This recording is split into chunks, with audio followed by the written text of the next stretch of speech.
మార్కండేయుడు భక్తికి, శ్రద్ధకు శివుని ఆశీర్వాదం. ఒక గ్రామంలో మృకండుడు అనే ఋషి ఉండేవాడు. అతనికి సంతానం లేని బాధ ఉండేది. అతను శివుని ఉపాసన చేసేవాడు. చాలా సంవత్సరాలు తపస్సు తర్వాత శివుడు ప్రత్యక్షమయ్యాడు.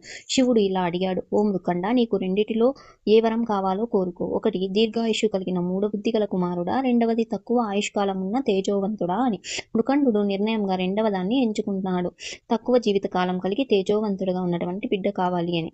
శివుని అనుగ్రహంతో మార్కండేయుడు జన్మించాడు. కానీ అతనికి కేవలం 16 ఏళ్లు మాత్రమే ఆయుష్కాలం ఉండేది. మార్కండేయుడు చిన్ననాటి నుండి భగవంతుణ్ణి భక్తి సేవ చేసేవాడు. ప్రతిరోజు శివలింగానికి పూజ చేసేవాడు. అతని 16వ జన్మదినం వచ్చిన రోజు యమధర్మరాజు అతని ప్రాణాలు తీయడానికి వచ్చాడు. మార్కండేయుడు శివలింగాన్ని గట్టిగా పట్టుకుని, ఓ శివ, నన్ను కాపాడు అని అర్థించాడు. యమధర్మరాజు యమపాశాన్ని విసిరి అతన్ని లాగబోయే ప్రయత్నం చేశాడు. అప్పుడే శివలింగం నుండి శివుడు ఉగ్ర రూపంలో బయటకు వచ్చాడు. యముణ్ణి ఆపేశాడు. శివుడు ఇలా అన్నాడు, ఓ యమ, నా భక్తుల ప్రాణాలు తీసే హక్కు నీకు లేదు అని శివుడు అన్నాడు. శివుడు యముణ్ణి శిక్షించాడు. తర్వాత మార్కండేయుడిని బతికించాడు. మార్కండేయుడికి చిరంజీవిత్వం ఇచ్చాడు. శివుడు తన నమ్మిన భక్తుల కోసం ఏమైనా చేయగలడు. ఓం నమ శివాయ.